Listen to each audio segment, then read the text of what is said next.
မရှိလို့ဒီတစ်ပတ်ပါနော်မိထားရဲ့ထဲရဟာတွေက73တက်ပေါ့နော်73တက် break တွေရှိတယ်ပေါ့နော်73တက် break နော်ပြီးလို့ရှိရင်ဒီမှာ2.4 break ပေါ့နော်2.4 break နောက်ကြလို့ရှိရင်ဒီမှာဟုတ်လား1.3 break ပေါ့နော်ခုကျန်နေတာက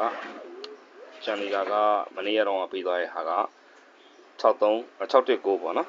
6.9ပါတယ်6.9 break ပေါ့နော်အဲ့ဒါလေးကျန်သေးတယ်ပေါ့အဲ့တော့မိတ်ဆွေတို့ကဒီကျန်တဲ့3ချိန်ကိုဒီဟာလေးပဲထိုးမယ်ဆိုရင်တော့အဆင်ပြေလောက်မယ်ထင်ပါတယ်6.9 break လေးပဲကိုင်မယ်ဆိုလည်းအဆင်ပြေပါတယ်အဲ့ဒါလေးလာပြောတာပါမိတ်ဆွေတို့ကျေးဇူးတင်ပါတယ်ပေါက်ကနေမိတ်ကွက်နဲ့ပေါက်ကြပါစေလို့ဆုမွန်ကောင်းတောင်းပေးပါတယ်ကျွန်တော်ရဲ့2D မုတ်ဆိုးဟန်တာ channel ကကတော့မှာဗီဒီယိုလည်းတင်လို့မရပါဘူး post လည်းတင်လို့မရပါဘူးဒါကြောင့်မလို့ဒီအကောင့်လေးကိုပဲ